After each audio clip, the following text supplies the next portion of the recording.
Welcome to this week's edition of In the Clubhouse with EMD Baseball. I'm Andy Kiriakis, joined by my wonderful co-host Keith Glasser. How we doing? Great. How are you? Good.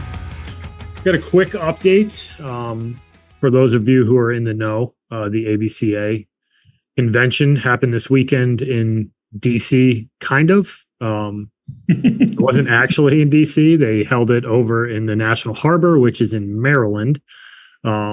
Close to DC, but not DC itself, but that's another topic.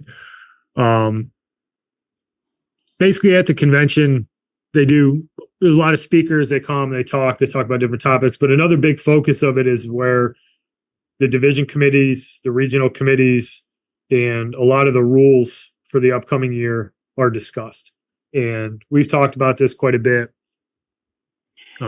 recently, and it for good reason, because it is something that's important. But one of the main topics of conversation at the convention this year was the roster limits. And one of the big questions is, what's the limit going to be for the fall? They've kind of defined that rosters need to be set December 1st. At least that's what the expectation that's going to be formally put into place. But the outstanding question, amongst other questions, is what's the limit going to be? And coming out of the convention, it looks like 38 is going to be the fall limit at the Division I level. Still not official. It does look like it's going to go that way. It seemed that they're, based on reading and following it all on Twitter, it seemed like there was some legitimate consensus that that is a number that is doable, and one that seemed to have a little bit of traction with the coaches. But there's definitely going to be some fallout to this, and it'll be interesting to see kind of how it moves forward. Anything I missed there, Keith? No, I think the big ticket item would be that this is not official yet. The 38 is the number that was agreed upon at the Division I meeting, and again, this is Division I only. With the roster limits set at 34, and 12/1 is going to be the date you have to get to the 34. And it was interesting, you and I talked about this in the articles that we read, that it said a 34 hard stop, which leads us to believe that everybody is going to be at 34. The 38 number it seemingly is what they settled on for the fall roster. Now, who knows what that looks like going forward, because you did some quick math and it's like 1,200 kids that would be in the portal almost instantly. And that opens up a whole other bag of worms and or Pandora's box, however we want to look at this, because under current rules, you cannot transfer to another Division I school mid-year. And, the reality is it might not be freshmen that are getting cut at 12/1. It could be sophomores and juniors or seniors for that matter. And, them not being able to secure a spot on another Division I roster that they might be able to play on could lead to some litigation that has been hinted at in a lot of the articles we've read, that people want to avoid that at all costs. So does that open up some other things that could potentially happen? And look, what I'm saying right now is pure conjecture. It is not fact. It is just what I think, having been in this business for as long as I have, that it could lead to some other issues.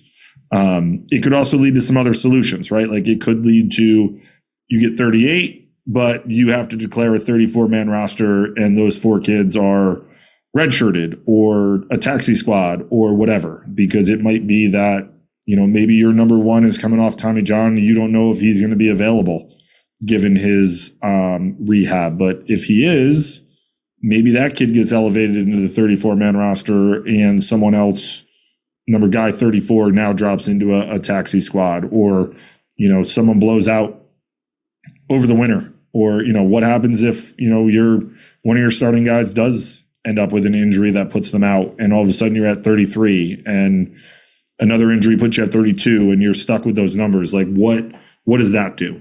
So there's still some things to be worked out. And again, the 38 is the number that was agreed upon that still has to be voted on by ADs and conferences and the like in the NCAA to be instituted.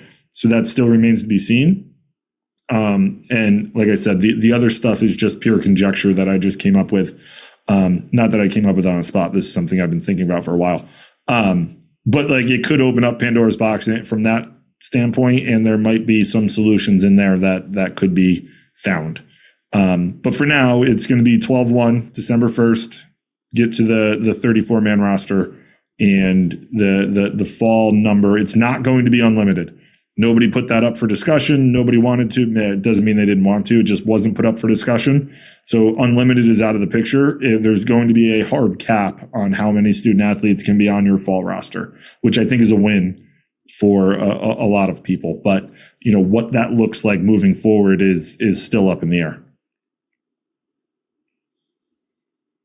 I actually thought it was kind of funny, because kind of how they start these conversations is they'll basically open up the floor to like, does anybody think that an unlimited roster for the fall? And not a single person spoke up, which I thought was funny.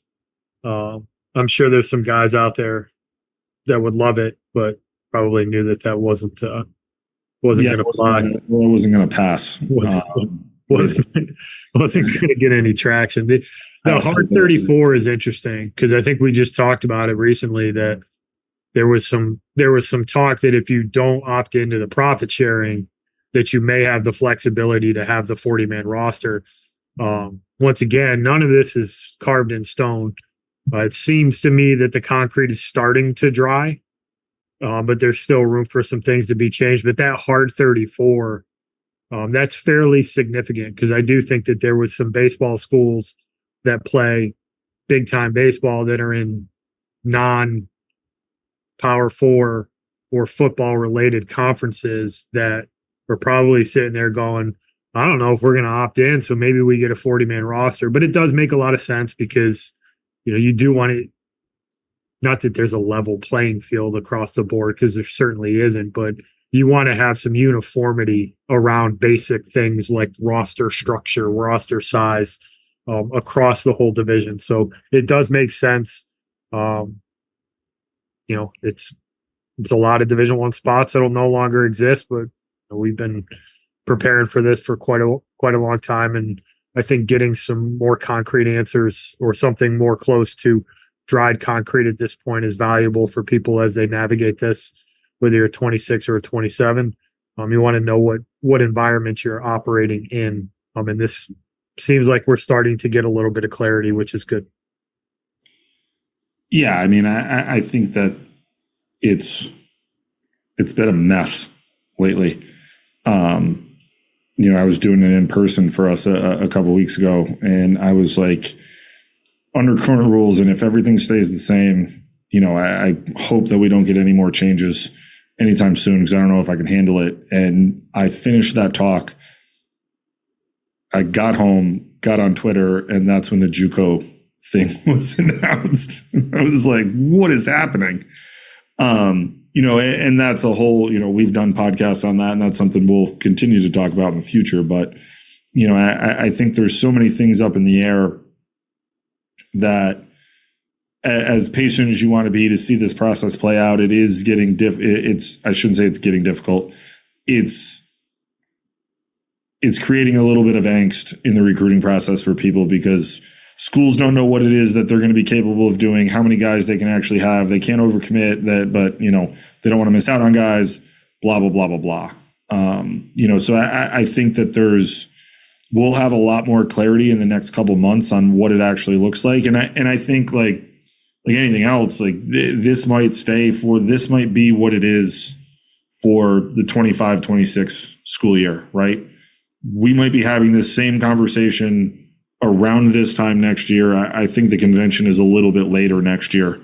But there might be rule changes and things that are discussed at the convention next year being like, hey, last year was an unmitigated disaster with how we handled this. Like we need to have a little bit we need to take a different approach to what this looks like. And I think that this is true for a lot of sports. But I also think that it's, everything is so new with NIL and getting rid of the NLI and how players are, specifically at the Division I level are getting compensated and what that all looks like, that I think this is going to be fluid for the next couple of years before we really figure out what it is that works best within our sport.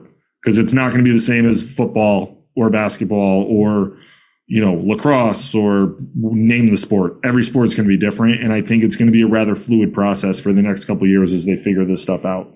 So even if it does get passed, I wouldn't be shocked if it's changed in another year or two.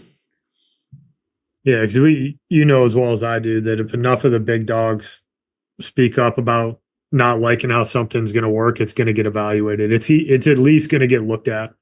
And I think the 34-man roster makes a lot of sense for a lot of different reasons.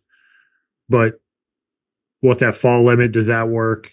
How do you compensate for injuries? Taxi squad, do red shirts not count against your roster?